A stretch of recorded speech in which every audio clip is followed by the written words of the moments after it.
or afternoon, I guess it is now. So, welcome to the advisors, the graduate advisors meeting. I'm going to start off, we're going to switch the agenda around just a little bit because I wanted to welcome everyone and start off because I have to go to another meeting. And so I'm going to start off and then turn it over to my crack staff here and while I take off. So I hope everybody's doing well and enjoying the beautiful weather. It's crazy for March, isn't it? We should all be outside on the quad, sitting in the grass like the undergraduates. So, so welcome. A couple of things. First of all, if those of you who haven't come by to see our new suite, the Graduate College did move into our new suite on the 3rd floor of Main. Please come by. You just walk up the stairs and hang a right, and you can't miss us. We're right there. It is a wonderful new space. We have lots of graduate students in there every day. We estimate over 100 students a day come through. I'm sure it has nothing to do with the free coffee that we offer them, but it's just to see us because they're so happy to come and say hello to us. But seriously, we have, the little secret is we have by far the best coffee on campus. And so if anybody, and even though the coffee is free to graduate students, we will make an exception for graduate advisors, and you guys can come by as well. So please come by and say hello. A couple of just quick announcements, and then what I wanted to do is just throw it open to any questions or discussion, which we were going to do at the end, but I thought I would throw it open while I'm still here. We can have some discussion and then have the presentations, and then you guys can end with some further discussion and sort of more open-ended. A couple quick announcements. This coming Saturday, there's a graduate open house. So we've been working with graduate admissions and EMSS on this open house. This is really just an experiment. We're going to see how this goes.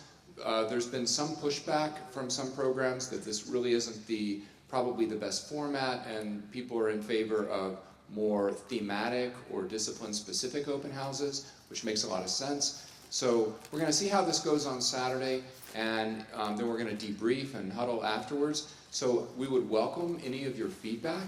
So if you have any feedback about how the open house goes, or any feedback that you hear from your college, please send us an email. You can reach out to Natalie in particular, and she'll gather the feedback. And then we're going to, like I said, huddle afterwards and decide going forward if this is the best format, or probably more likely, at least in my view, is to have smaller but more thematic, more specific focused open houses.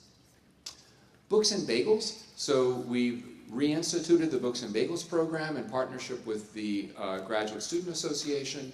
And what we're looking to do now is to actually ramp that up and to make a couple of changes. Well, so first of all, on our website, there are some available days, and we still are open for volunteers. So if you have students who would be interested in volunteering to present at Books and Bagels, then please by all means do that. There's another kind of cool development that has just recently come about, where we have partnered with the Office of Undergraduate Research and with Student Life and with the Graduate Student Association to put a twist on some, not necessarily all, but some of the Books and Bagels, where we will do sort of a thematic partnership between graduate and undergraduate students. So the idea is a faculty member who has a lab or a research group or a scholarship group that has a graduate student and an undergraduate student. I mean, most of us that have active research labs have multiple graduate students and multiple undergraduate students all working together as part of a team. So you would have one of your graduate students and one of your undergraduates present, and the faculty member would be the moderator. So it would be a thematic focus. And then what we would do is a lot more advertising, so we'd really pitch it. So if we had something, I'll just give you an example. There's a lot of work in the psychology department on obesity, for example, and obesity treatment and prevention. So you might have a graduate student working on this, an undergraduate, and then the faculty mentor, and then we would make posters, and we would do both sort of poster-based advertising as well as online advertising a lot more aggressively than we've done in the past. And eventually we'd like to make sure these happen pretty often, at least once a month. So yeah, just to throw that out there. So if you have any ideas in the short term for the rest of this academic year for the more traditional Books and Bagels presentations, so just a graduate student who wants to present their work, or for one of these thematic events, please send us an email. Look on our website at the available dates and send us an email. So I think it'll be fun. So a couple quick things, projects that are underway. One is, hopefully we've addressed the various questions that occurred about the tax status of PhD stipends, but there's one new interesting, if there are any remaining questions, please reach out to us, and if we can't address them, we'll point you in the right direction. But there is one interesting thing that's coming along that I can't remember if I mentioned last time, but it came to our attention that the University of Pennsylvania, back in 1996, negotiated a special deal with the city of Philadelphia whereby their PhD students only had to pay half of the city wage tax. So since 1996, the PhD students at Penn are paying only half the city wage tax. And there's theories about how this came about, which are purely speculative, so I don't want to start more rumors, so I won't go into that. But however it came about, it's only Penn students who are profiting from that. So once we found out about that, we had our Vice President for Corporate and Government Relations go and speak with his contacts at City Hall to basically say, we want the same deal. Either we want the same deal or we want Penn's deal canceled. But we prefer to have the same deal with our students. And I don't have an answer yet as to where that's happening, but the last I heard is he was reasonably optimistic that we may be able to get the same deal that Penn has. So no guarantees. Please don't mention it to your students yet, because I don't want everybody to conclude that it's done and it's happening. But we're working on it, and if it does happen, that'll be really cool. And it would happen automatically, and they would just get, they only have to pay half the city wage tax instead of all of it.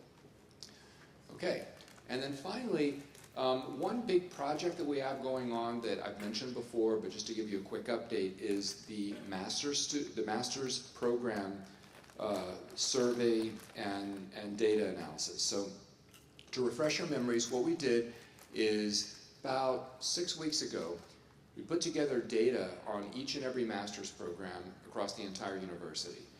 So it was about 122 programs. And this is both online and face-to-face, and the data included pretty much everything you'd want to know. Past 3 years, numbers of applications, admit rates, yield rates, net tuition revenue, discount rates, satisfaction rates, a few key questions from the survey, overall program enrollments, et cetera, et cetera. So a lot of data. And then we also simultaneously, or shortly after we got the data, we sent the data to all the deans with asking them to work with their leadership team and send it down to the level of the department heads and program directors as they wish. And then they were required to respond to a few survey items, and there was only 4 questions, and we kept the responses. We forced it to be limited responses because we didn't want people to go, do some kind of big PAR review and write 100 pages on this. Just very brief responses to define how the program, to describe the program, define how it is unique, how it is differentiated from the local competition, and along with that, how is it aligned with a particular market? Because frankly, the problem is some of our programs are quite unique. They are unlike programs you would find anywhere else, at least in the region. They have a clear differentiator. There's a clear message about how they're different. But I'll be honest with you, we got a lot of programs that are not terribly differentiated. They're, at least if they are, no one can really articulate how they are, so they might as well not be. So it's not clear how they're really different, and it's not clear how that difference aligns with the market out there. So you could theoretically have a program that's highly distinctive, right? Unicorns and rainbows and donuts and whatever, but yet there's no market for it, in which case, okay, it's distinctive, but it's distinctive in the wrong way vis-a-vis the market.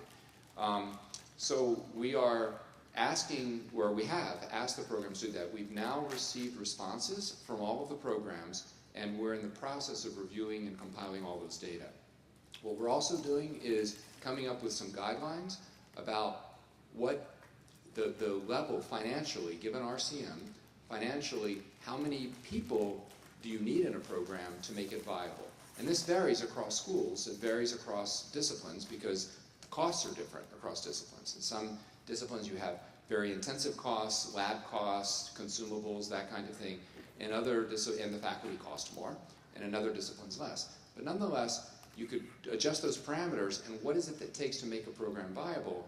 And what we're going to do is work with the deans to basically say, so, because there's a surprising number of programs that have very small enrollments, 6, 7, 8 enrollments. So the question is, does that program need to be phased out and closed and those resources reinvested? Or is there a clear plan to turn that program around and to scale it up? Because as you all know, a major theme across the university, a major initiative, is growing master's enrollments. So either and to do that, we're going to have to close some programs if they're not viable, or we're going to have to get people to rethink them and to make them viable with some clear milestones. So we're working on that project. Some of you probably saw the survey or were involved in filling it out, and for that I'm grateful, but I just want to keep everybody in the loop as to what's going on with that, because you guys are really the boots on the ground, so you're going to be critical in the success of any of these programs. So those are some of the things we have going on, so I'm going to stop there and open it up for questions and discussion on not necessarily just that last topic, but anything. Don't be shy. Yes? I have two questions. One is... I'm going to play Oprah here. I'm going to run her. Donahue. One question is, I know that we talked about it, I think, the last meeting. Where are we with like electronic forms, either the D forms and also like withdrawal forms and CCS forms for graduate students? Because it seems sort of ridiculous that undergrad has it, but grad students don't. Yeah, you think? Yeah. No, I completely agree. And we're working on that. We've started with the D forms, as a matter of fact. I'm going to pass it to Natalie, who can answer the question. Exactly, because I know, I don't want to give you the wrong information about exactly where we are. I think I know where we are, but I'm going to get her to answer. Okay. Hi, Sri.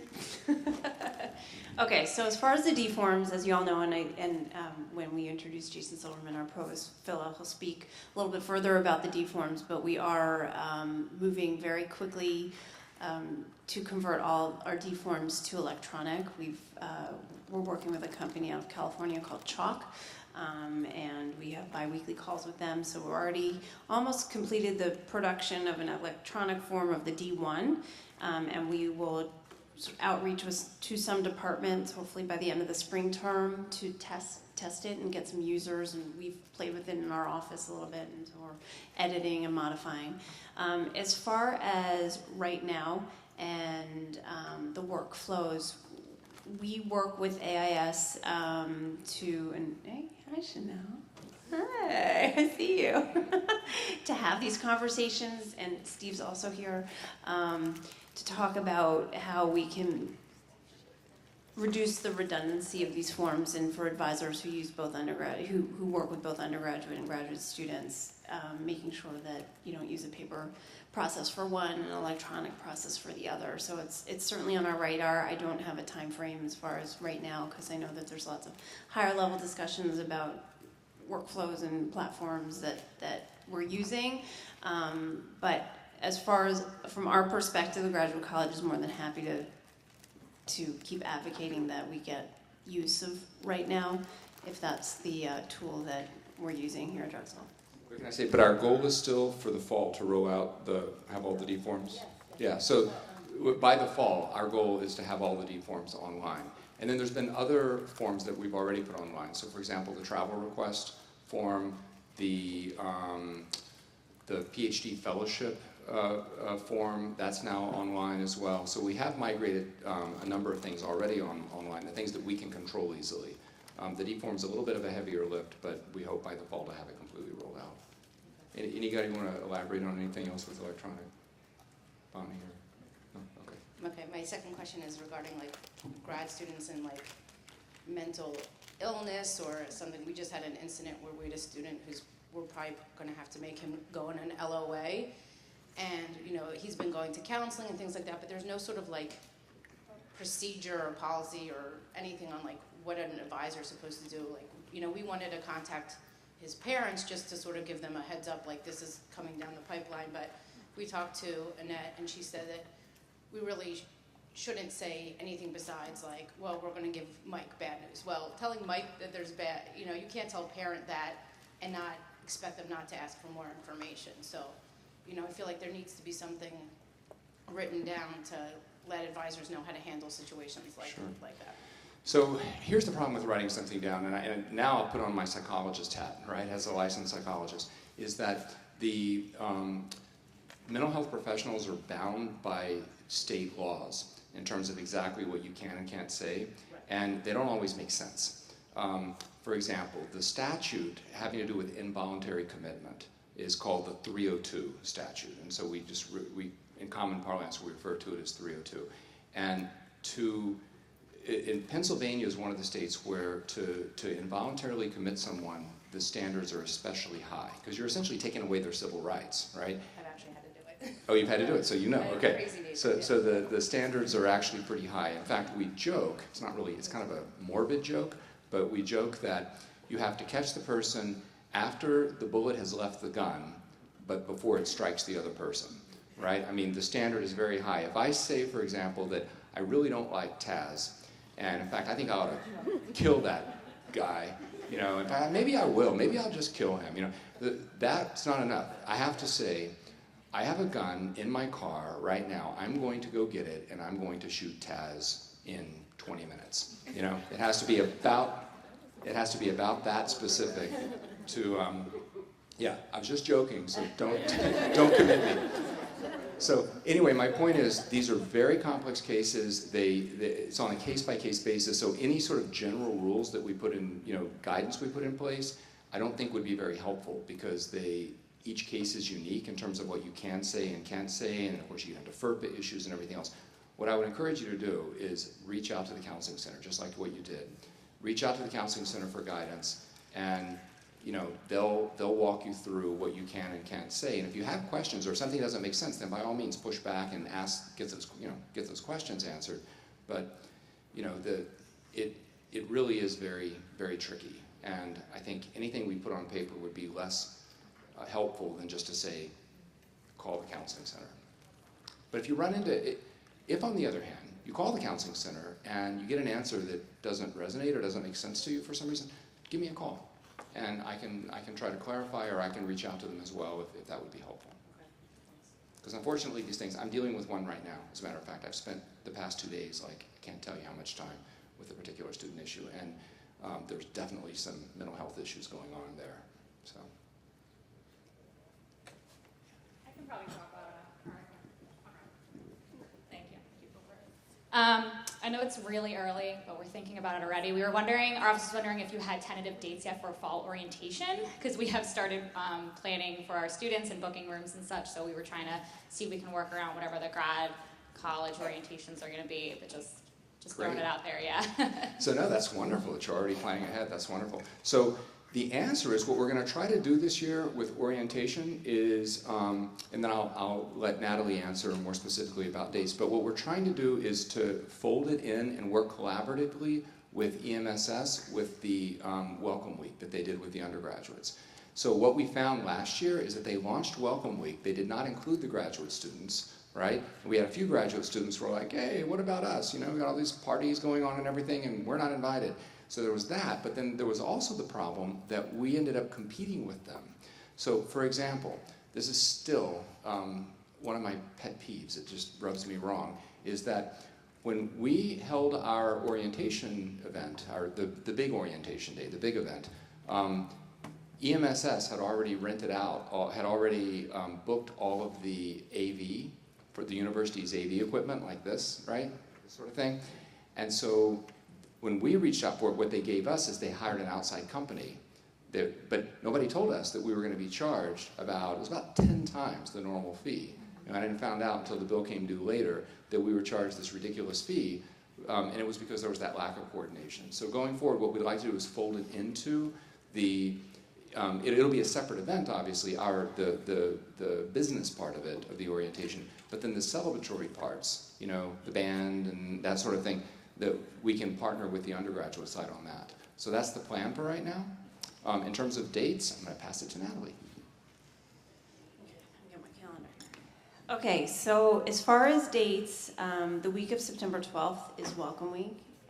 So we are looking at not doing a separate day the week before, which we've done in the past. So I think it might be several different events we'll do the Dragon Expo, which is important. We'll probably have our administrators welcome, but it will be during that week. I would assume at the beginning of the week of September 12th. And then the evening events, like James said, we're collaborating with Student Life to make sure they're open to graduate students. If there's a Phillies game, if there's the zoo night, or those kinds of larger scale events, that they be open to graduate, undergraduate, and online students and everyone. So I think it would be a really nice way to welcome graduate students to Drexel as a whole.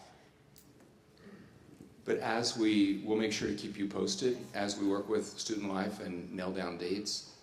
So let's make sure we keep everybody posted. Any other thoughts or questions? Don't be shy. Doug Porper doesn't have anything? I'm good. No?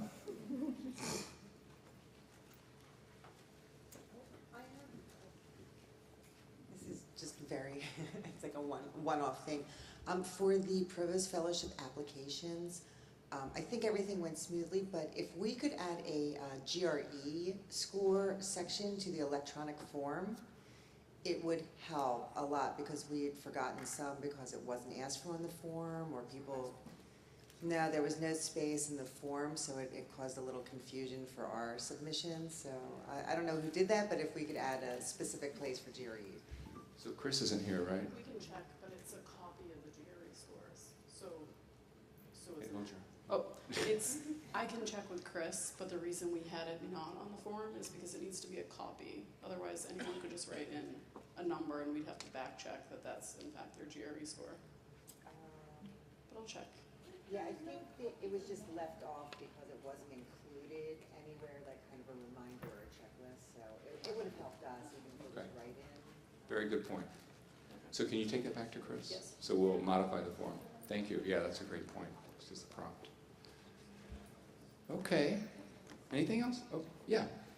You know the answer or not. I've been getting a bunch of student emails with questions about graduation and details around it, like how many tickets do I get for my college graduation? How many tickets will I have for the Philly Stadium?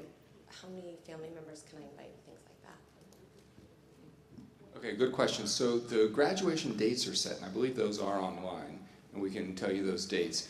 The good news is we shouldn't have nearly the problems we had in the past in terms of enough tickets. I know that they were going to offer, I believe the default for the big event was either 4 or 8. 4? It's 4, but they can get more if they need. There'll be a mechanism, so I think they're starting out saying 4 so that people don't invite like everyone they know. But if in a particular instance, if you need more, you don't have to go on the black market. There was this whole underground black market where students were dealing in extra tickets in the past, and it won't be that way because I don't think we're going to fill up the entire stadium. And so there will be extra tickets for that. For the PhD ceremony, there will be a separate PhD ceremony. The master students will graduate with their home colleges, but the PhD students, there will be a separate ceremony for that. And we do have word that the president will be there for that event. The president and provost are not going to go to each and every ceremony, to each and every college ceremony, and some of those will in fact overlap, but they are coming to the doctoral ceremony, and of course to the big one. And so I don't recall how many tickets there, do we know how many tickets there? 8? We have seating for 3,000 people, so yeah, in the convention center, so 8. And then there'll be a reception for right after that PhD ceremony at the convention center as well. So it'll be very convenient for families because they can go right from the ceremony to the reception. And then of course the big ceremony, which people, and you can come to both. I mean, people are encouraged to come to both. Or if a student wanted to only come to the doctoral ceremony, for example, or in the case of a master's student, to their home college ceremony, and did not want to come to the big one, or if they wanted to come to the big one and not the other one, then that's their prerogative. They can do that. And we're getting close to having a speaker for the big one, but we're not there yet. And I've been working on this. I'm in charge of some sweating bullets because I'm supposed to find the speaker. So we wanted somebody, well-known, and so we're getting close. And I hope to have an announcement within a week on that, but I can't say anything yet. So, good question. So you can reassure the students there'll be plenty of room. Okay, anything else? All right, so what I want to do is, before I have to leave, is I wanted to introduce Jason Silverman. So, as you know, one of the Provost's initiatives, in addition to the DARE and the MPV initiative, one of the other major initiatives is the Provost Fellowship Initiative. And this isn't something new. In fact, we've done this for many years, but then it got dropped for the past couple of years. And so this is a reinstitution of the Provost Fellowship Program. And what it is a competitive process whereby faculty members apply to work with either the provost or one of the vice provosts on a particular topic for the year. So that for the calendar year, they will be assigned to one of those units, and they'll work on a particular initiative. And so Jason Silverman from the School of Education had the misfortune of getting assigned to work with me, to work with us in the graduate college. And nobody laughs at my jokes. You see that? I said misfortune. Like, I gotta work on my delivery. But so anyway, it's a tremendous pleasure to have Jason, because Jason's expertise is in STEM education in particular. And so I'm going to let him tell you more about his project. But basically, what I've asked him to look at is professional development for graduate students, soup to nuts across the board. What we find at Drexel is that it's very, very decentralized. And there's some good parts about that, because each unit knows their students best and what's unique for those students. But there's also some downsides. And one of the downsides, quite frankly, is that in some units, there's really robust professional development opportunities, and in other units, not so much. And hand in hand with professional developments, it doesn't just mean seminars and things like that, but it also means individualized development plans. It means being able to track the students and making sure that they're staying on track, and that any problems that we're alerted to those right away, and that mechanisms are put in place to remediate them, etc. So there's high variability across units in how this is going. So Jason's going to be looking at an assessment university-wide of all the professional development opportunities, and then making recommendations and putting new mechanisms in place. And he's already gotten pretty good ways on some parts of that project. So anyway, just wanted to give you the heads up. Great guy, and he's doing great work, and we're happy to have him. So here's Jason. Thanks, y'all. So it really has been a lot of fun over the past, 2 months or so, getting to work with the grad college. One of the really exciting things for me is the opportunity to work with kind of a new college. The Office of Graduate Studies did a lot of great work, but like the question about the electronic forms, it's been really interesting and exciting to think about how can we improve operations, improve the way things work, improve the way that we provide services, and we support you guys at doing your job. So that's really exciting. The electronic forms was one of the things that I've been spending some time on, and it is moving forward. It's a little bit challenging when it comes to thinking about the D forms, where the committees may change and how you route things. So those are some of the challenges we're working through, but we're making progress. I do want to talk a little bit about before I get into the professional development initiative, I want to talk a little bit about another area that we're trying to improve and refine and further develop, which is the Graduate College Awards program. As many of you know, in the past, the Graduate College has offered awards in many different areas. The application process has been a little bit different. There's been a lot of different questions about how we move, how those awards exist, how people are nominated, how they're awarded. And I wanted to spend a few minutes talking about that right here. We do have an announcement going out sometime in the next week or so that'll clarify this, but I think it's really important for everyone in this room to be aware of that. So let me just pull up, I think it's a PC, so.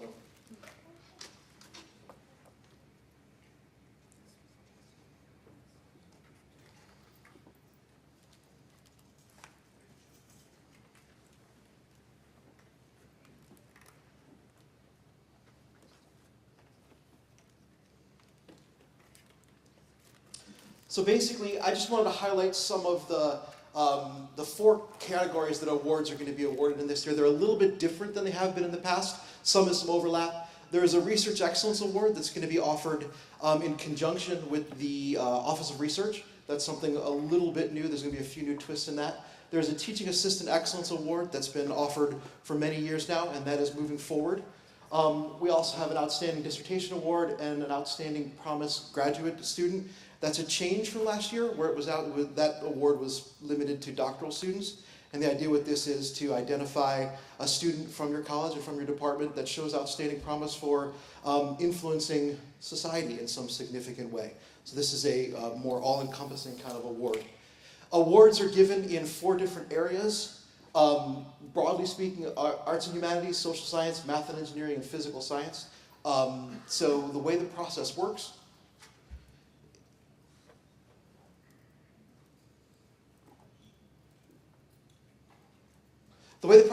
is for each of these awards, except the teaching assistant. Teaching assistant are nominated by anyone on campus. For the other 3 awards, there is a nomination that's allowed 1 per department. That's kind of why we wanted to share that here, was so that you can go back and get some of the words out. Think about outstanding graduate students in your area, whether they be master students or doctoral students, and begin the process of trying to think about the nomination process with the faculty and the department head from your department. There's a kind of consistent nomination package, including a little bit about the student, a student statement, a statement about their research, their CV. That process is going to be done through the Drexel funding portal, which we're using for a lot of these awards now. And the process is going to go that the nominations come from the department. There's going to be a committee of faculty members that are established that's representative of all the different colleges and departments around the university. That's going to be the first round of review, and then it's going to go to the dean of the graduate college for the ultimate selection. Awards are going to be given both at Graduate Student Day, which is March 16, and we'll have an May 16. Wow, sorry about that. Different M. It's going to be May 16. And they're also going to be recognized at their commencement ceremonies. So I think these are really important in that they're awards that kind of cut across the university, that represent the best and the brightest work that's coming out of our students. And I'm really excited to announce that these are coming, and the nominations are going to open March 15. An announcement will come out right around then, and they're going to be due a month later, April 15. Any questions about that? Yeah. For Graduate Student Day, is there any way that online students are going to be involved? That's a great question. I don't. So online graduate students are eligible to be nominated for these awards in one case. I imagine online graduate students are going to be invited and welcome to attend. So is there more than that? Well, for graduate students who live outside the area. Oh, so you're talking webcasts or stuff like that? Right. That sounds like a great. Is there any thought about incorporating students who are remote? That sounds like a great plan. There's no reason why we wouldn't. Yeah. Great point. Thank you. Is the nomination process going to be different than last year? Not the ones from the departments, but the individual nominations? Because last year you would go in and kind of enter somebody's name and write great things about them, but the nominees didn't have to submit. So the nomination process, again, this is my understanding of the way the process went last year, was that the submission for these awards was 1 per department. There was information in the nomination that came directly from the student. There's a student statement. There's also information that comes as far as letters of recommendation that come from the faculty. That package is then compiled and submitted on behalf of that department. Is that not the way it worked last year? TA nominations are yes, TA so these are yes. So TA Excellence is the one that's a little bit different. The 3 awards that are 1 nomination per department is Research Excellence, Outstanding Dissertation, and Outstanding Promise Graduate Student. TA Excellence, the TA Excellence Awards, the nominations are open right now. It'll be included in the announcement that comes out March 15th, and anyone from around campus is eligible to nominate a student, including undergrads, grad students, faculty, and staff. And that hasn't changed? That has not changed. Any other questions about that? Yeah. For the 4 different categories with the programs being awarded, how are those programs chosen to be in one of those categories? I advise food science students, and I feel like they would be eligible for physical life sciences, but they're not listed Sure. as one of those. So, in most cases, those categories are going to apply. In case where you have a question about whether you should be considered in one category or the other, send us an email at Grad Awards and we will make that allocation. Jason, did you mention how many awards are going to be made? Right now, there's the plan for 4 awards in each of these 4 categories. There's also going to be a number of honorable mentions that will be recognized both with a certificate and mentioning in the program and all that. Cool. If you have any questions, you can email us at gradawards@drexel.edu, or if you have questions for me, I'm at silverman@drexel.edu.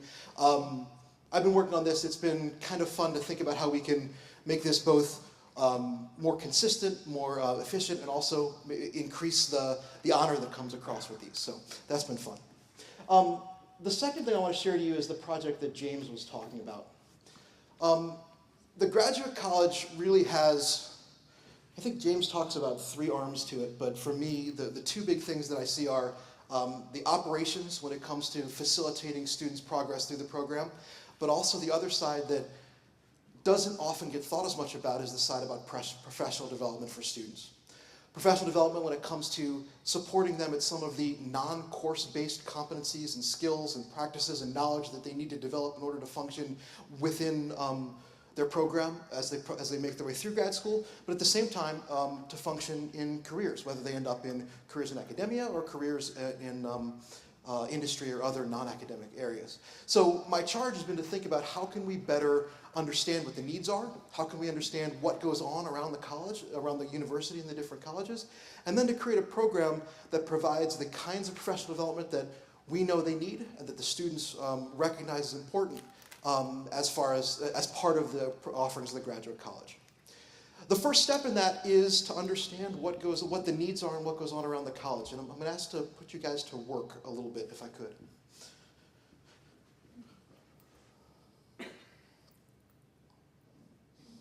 We are in the process of developing a survey. The survey is going to go to multiple constituencies. It's going to go to students, it's going to go to faculty, and it's going to go to staff, essentially you guys on the academic side. And the goal of the survey is to understand just those 3 things. What is important? What have we seen in our experience with graduate students that's important for them to be successful both in their time at Drexel and their time beyond? What actually goes on? What kinds of professional developments offered?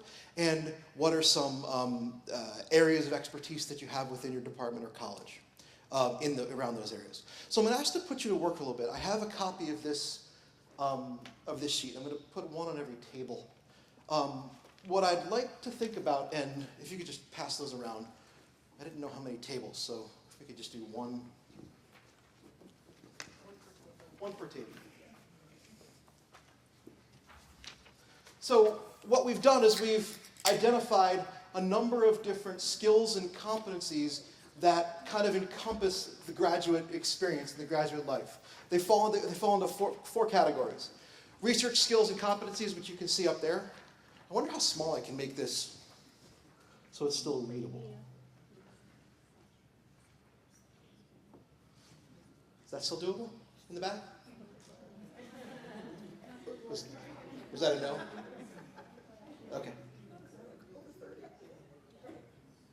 So the first category is research skills and competencies. Down the left-hand column is teaching skills and competencies. Along the right column are professional skills, academic skills and practices, and preparation for jobs and career. And like I said, I'd like to put you guys to work for a little bit. I will get you copies of all these so you can think about it a little bit more. But what I'd like for you to do is I'm going to assign each of the tables one of these categories. And what I'd like you to think about for 5 minutes in your group is there anything in this chunk that is missing, that you've encountered in your experience with students, that you've encountered in your experience with faculty that's missing from this list? And are there things that we should just cross off because we know they're part of the game, or they're just not all that critical? So again, this is 5 minutes, and if we go around the room, if you guys could do research, teaching, professional skills, academic, preparation for jobs and career, research, teaching, professional, and academic skills and practices. So if you take 5 minutes at your group, no way! I forgot my guys. Preparation for jobs and career. So if you could just take 5 minutes, look at your chunk, identify if there are things that don't belong or things that you've encountered in your experience that really need to be included in there, and then we'll share out ultimately the ideas to make this survey as relevant and useful as possible.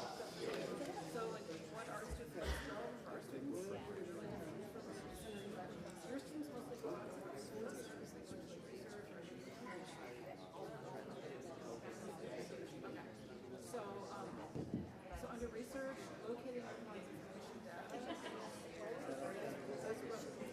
That's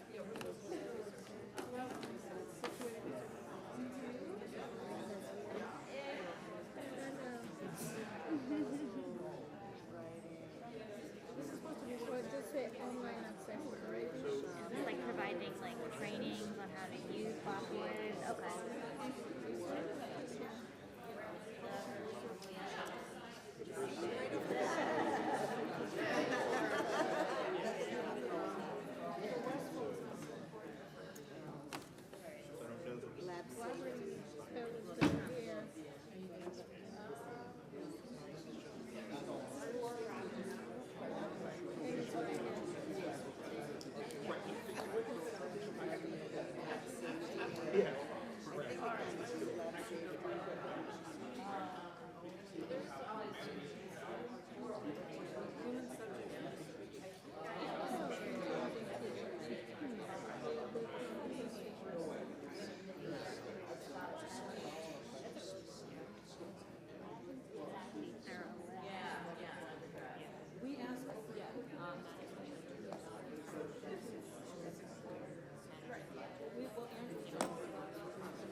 Any particular order.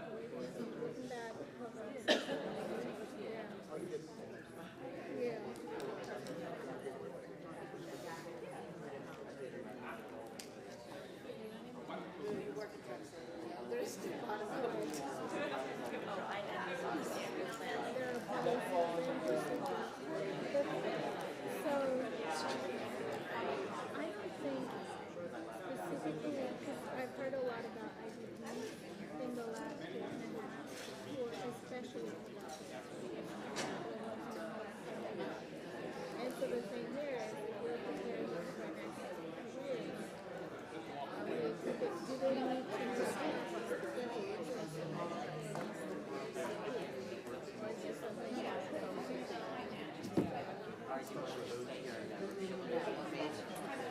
It's pretty far.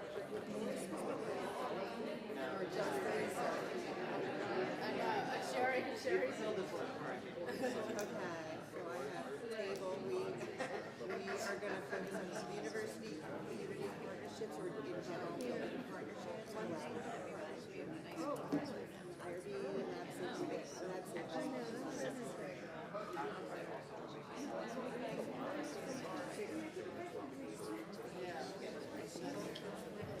All right, let's take one more minute. I didn't look at my watch, so I'm not sure how long that was. Yeah.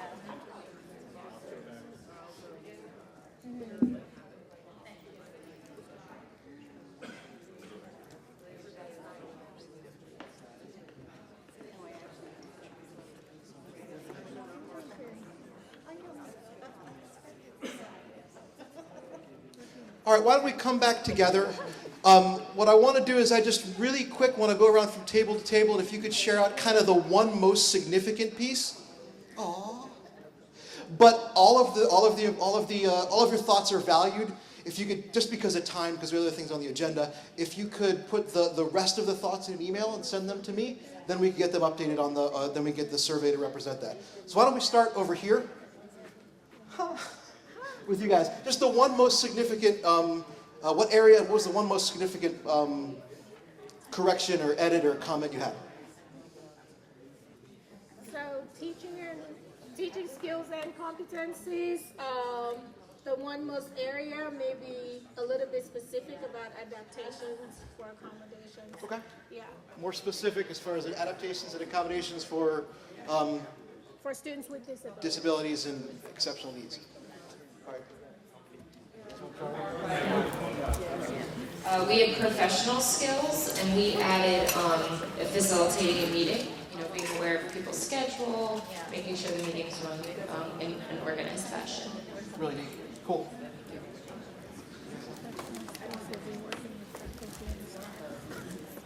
We talked about etiquette and language skills for international students. We have a big population that is severely lacking resources for them. Adequate language for non-native English speakers. Okay, our area was preparation for job and career, and we added business attire and personal grooming. Professionalism, more broadly speaking.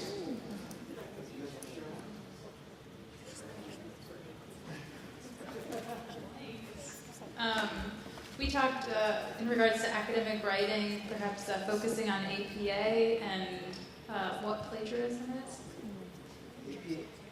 APA, plagiarism, academic honesty. We had the preparation for jobs and career as well. We thought it was a pretty comprehensive list, but we also thought maybe an emphasis on co-op, which I know is kind of in the works, but students kind of come to us in the dark. We feel like that's something that can be added to the list.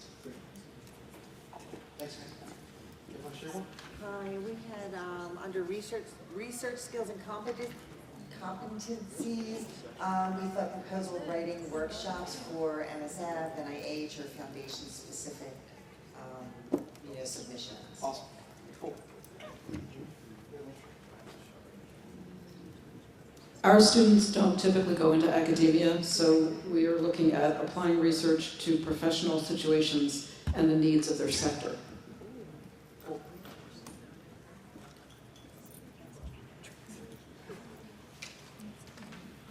Our students also do not typically go into academia. We had teaching skills and competencies, and as online programs, we thought teaching in various delivery modes, particularly online versus on campus.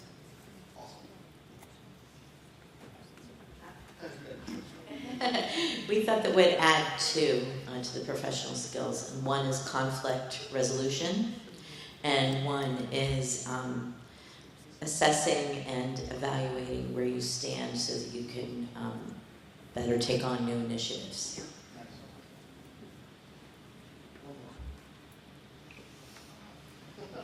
So we had preparation for jobs and career. We felt the list was very good. We felt that setting up a lab and research group might be better served in the research skills section.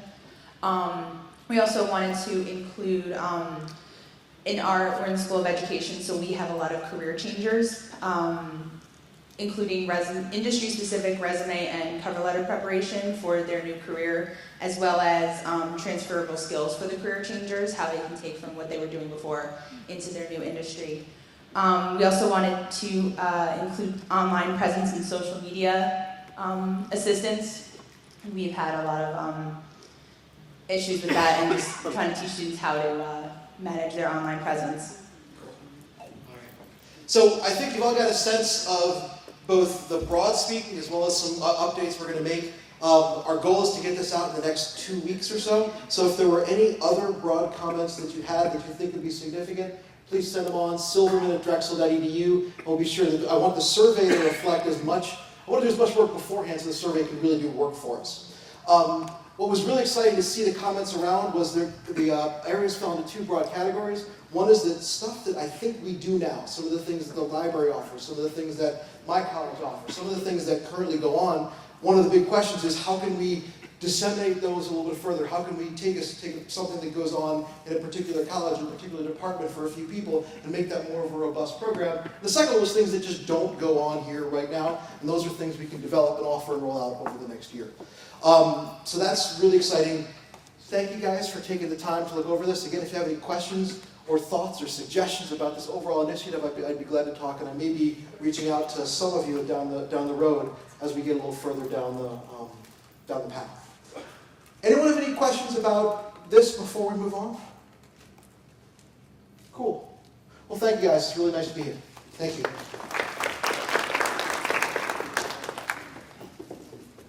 Thanks, Jason. We're looking forward to the results of these surveys. I think it will really help our professional development initiatives with Jason's assistance. So guess the next quick update, we wanted to do some policy updates. I asked Joseph, our friend Joseph Salomon, to do some policy updates because there are current policies that are at the President's Cabinet now that are being passed, I think today. Was it passed? Fingers crossed. So just quick policy update. I'll ask Joseph to speak to that briefly, and then we have time for a few other brief announcements, and then we're free to go. So I'll try to be brief since we have some time where we can go back to our desk and actually get work done. I would say that there's a couple policies that are going to impact populations at the university, both undergrad and graduate, and those are the drop ad policy. So the drop ad policy is going to be moving to 1 week in fall 2016-15. It's been a long, 16-17, sorry. Haven't had my caffeine, it's 12 o'clock, past 12. So I would say that there's a communication strategy that's being developed for all students that's going to work through Drexel Central. We're going to work through the graduate college for graduate students. Undergraduate will go through the Drexel Central. The provost office is working with educating faculty. We're working on creating a message for students to understand that drop ad is not the time to plan your schedule. Planning your schedule should happen well in advance. I know a lot of students wait till the last minute, but we are a 10-week institution, and as such, students have the ability to pop into classes in the second week, end of the second week, go online on Sunday, and it's actually beginning the third week.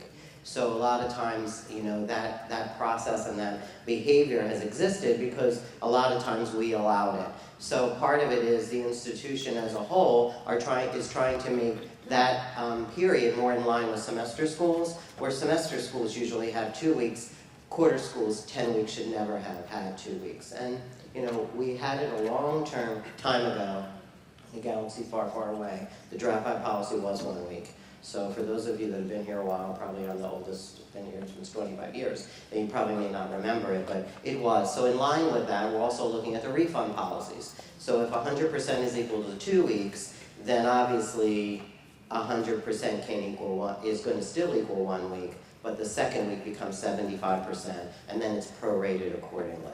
So also the withdrawal period will not be changing.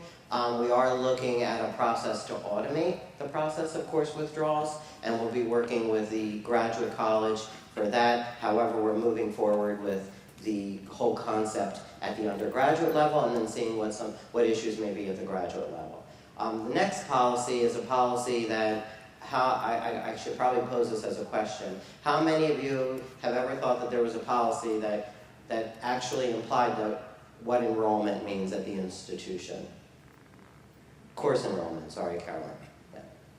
What do you think it was? Or did you think it existed? Yes, exactly.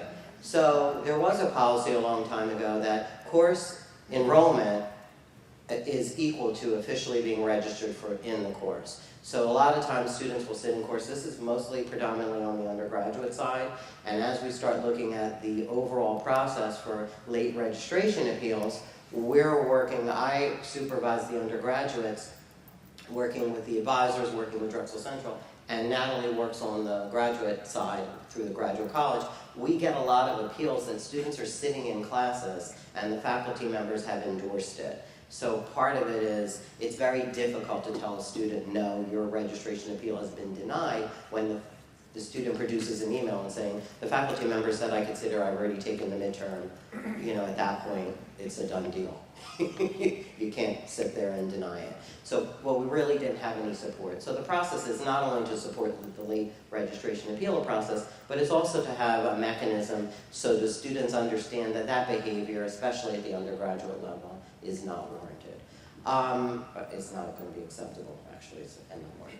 So part of what we're also looking at is the repeat policy, what that means at the undergraduate level, what that means at the graduate level. These are some things that we're thinking for the future. The graduate policy has changed. Yeah, so everyone, how do you feel about the new graduate probation academic policy? Graduate academic, okay. So that's moving along, and we're also working with Steve and the undergraduate side to make sure that the undergraduate policy is very much in line and borrows some of the best practices of the graduate policy so that BSMS students are not in two different worlds. And we're also looking at the BSMS policy. Is it a policy? Is it a procedure? Are they guidelines? What does that mean? And how students understand it, how transcripts are associated, how billing and financial aid happens. I'm also working very collaboratively with the provost office, academic information and systems, and the graduate college to really think about the 5-COP model of the BSMS and actually produce a graduate transcript for those students as soon as they are taking graduate level courses, so that we can monitor probation better, students have an understanding of what their graduate GPA is, and there's not that last term in the 5-COP model where they remain an undergraduate that they don't have a graduate transcript. So those are some of the policies, but the most important are the course enrollment policy and the ad drop policy that will, I think it just actually went to cabinet and it will be effective 16, 17, right, Sheree? Yeah, 16, 17, okay. So are there any questions about that? Yes. Is there going to be any flexibility for fall term regarding the ad drop, or is it going to be like for advisors to maybe put students in or drop them in the second week? I'm going to have them see you. I'm I'm going to just say, Sheree asking. No, we are thinking about that. We're also thinking about that we're not going to penalize students. It's all about the education. So depending, at the undergraduate level, it's very different because we have co-ops, and now we'll have the graduate co-op. We'll have students that could be away on co-op while this is happening. They're not going to be coming back, and then they're coming back in a registration environment that's very different. So we're planning and staging that communication, those communication modules very independently. So to answer your question, yes, we're going to, but the second term, that point no longer becomes. So we have to work with the students. We don't want to pull the carpet out from under them, you know, depending on how they were advised. But it'll be a very, very short and painless implementation. Yes, Steve. Can I just respond to Sheree? Like, I think you're asking, if the former AARD floated this idea that their ad drop would continue into week 2 with like via advisors, right? That's not happening. Right. It's that the Office of the University Registrar is being gracious and human enough to work with students that forget something, get stuck on Sunday night via the web interface or whatever. You know what I mean? Like, they're not going to take a cleaver to them, but there's not going to be, you know, some secondary process that advisors have to do. That was originally floated. So thank you, Steve. And we'll be working with Natalie in the graduate college if there's any of those exceptions. But the real point is that it's all in how you educate the student. So we're also looking at students that have traditionally made most of their adjustments in that period, outreaching to them as well and saying, being aware. So this is going to happen. We're just working on the communication. So as you're advising students this year and you're seeing them, they're going to get an official notification coming shortly. And faculty, right? And faculty will as well. So part of what, you know, the ideas of faculty are that they work with the students, they understand that the syllabi have to all be adjusted accordingly with the new rule set as well as the new, actually the refund policy, which has changed. Yes? How do we handle the case that when some students occasionally have holes due to health immunization or for other reasons? So it means that we also have to work with the people putting the holes, that they will try to remove the hole very quickly within the 1 week. Otherwise, then we will have the student who try to register but cannot register, so they depend on the head drop period. That's also another education, that's also an opportunity to educate the student. Students have the tendency, and you know, having been an undergraduate and a graduate student here many times, I would say that undergraduates have the tendency to wait till the very last minute for everything, and then graduates have the tendency to do the same. So part of it is in that traditional model, when you get several emails alerting you, students are busy, they're just studying, they're doing a variety of other things. The least thing they need to worry about is administrative details like us. So when we think about it, the hole gets placed, the opportunity is in the next go-around you have to act accordingly. So there are also problems with students that may be dropped, that are unable to register for financial holds. Those, the Drexel Central will work with them. There could be a loan coming in, the loan may satisfy. So there's a lot of anomalies and a lot of exceptions to this, but the general rule is that students that are not registered for a class should not be sitting in a class until they are registered. If they miss the drop-out period, they are not in the class. So this is a pretty hard, fast rule that we have to, but getting there, it's going to be a little bumpy, but we'll eventually get there. We're also looking at another policy called the I am here policy, and that essentially means that students have to say that they're here.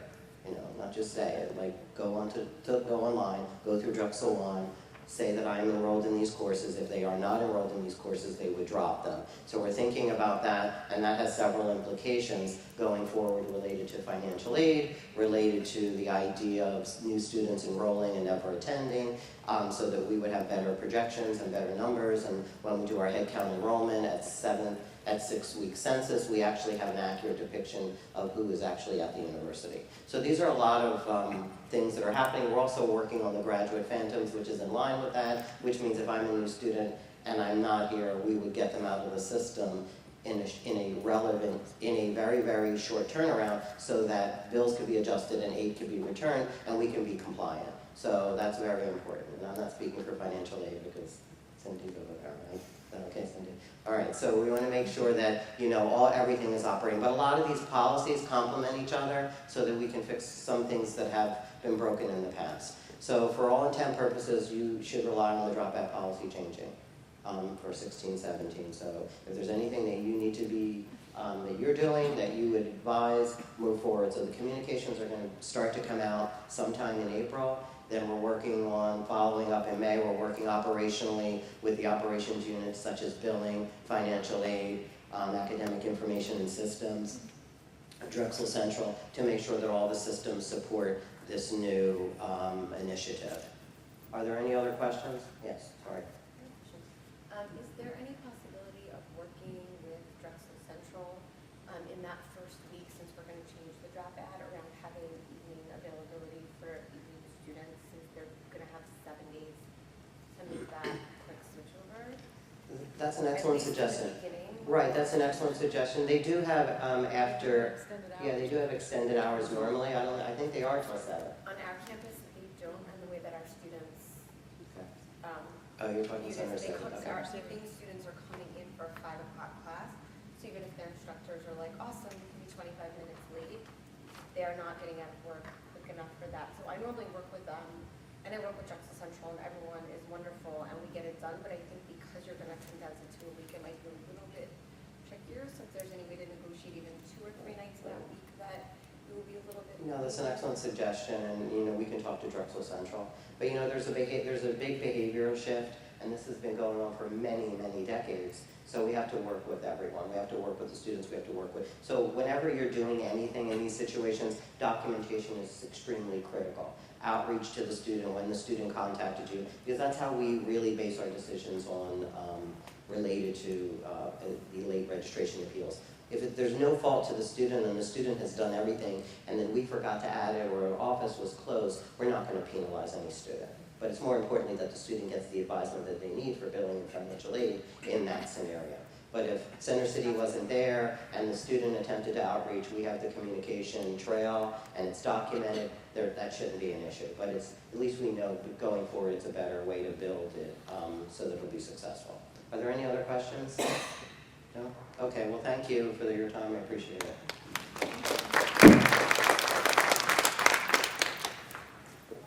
Thanks, Joseph. Just a few more points. I wanted to thanks for Steve for reminding about this great initiative that the provost launched. It's called the Awards for Academic Advising. Nominations are now open. Looks like there's 2. Exemplary Academic Advising Award. And nominations are open. You can either self-nominate or nominate a colleague. So visit the Provost website under About, under Awards. I think that would be a great way to recognize our undergraduate advisors. Another update would be the Advising Steering Committee, which has been formed with EMSS after the NACADA report, which was out in the summer. Many of us went to the town hall meetings. So just to let you know, Adam Fontecchio, our Vice Dean of the Graduate College, is co-chairing that.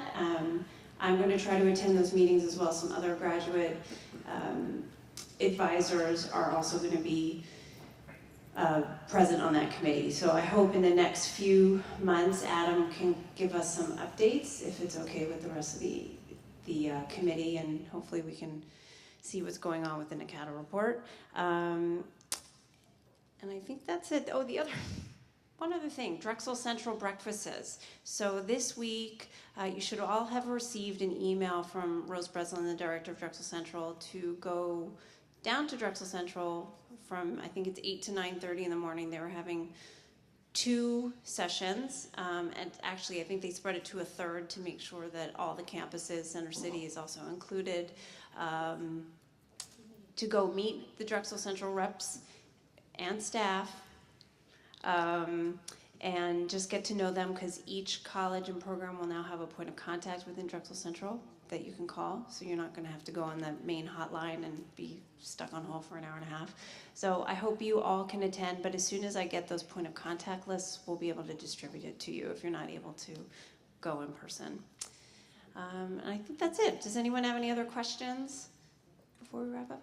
Sherry? I had a question about the co-op option. Will that be offered to all incoming students for the 16-17? Okay, so I'll give you an update on the co-op project. So as you may have heard, the Graduate College is encouraging all our master's programs to develop, if it works for them, a co-op option within their plans of study. The full launch of the program, would probably be fall 2017, because we have to work with enrollment management to create an option for admissions, because you're not going to be able to switch from, well, I have a master's student in one track and you're half year in, can you switch to the co-op track? So we are piloting it with 2 units. I'm not going to announce them yet because it's still in I want to say the infancy phase, but it's not, we don't have an exact plan. So hopefully by our next graduate advisors meeting, I'd like to invite our Steinbright colleagues and partners on this to give an update of where the project is, because we are going to pilot launch, and I think one of the departments is in engineering. It's probably ECE. What? Oh, both departments? Okay, because CCI was not.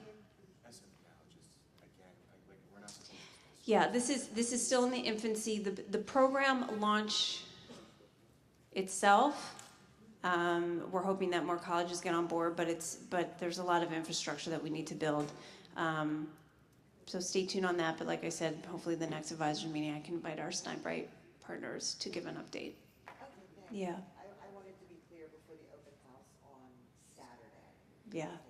Yeah. So the open house, I would say, the co-op program is what it is for now, and we're hoping in the future to offer more co-op track options, university-wide. Thanks, Jerry. Any other questions? No? All right, thank you very much. Have a great afternoon.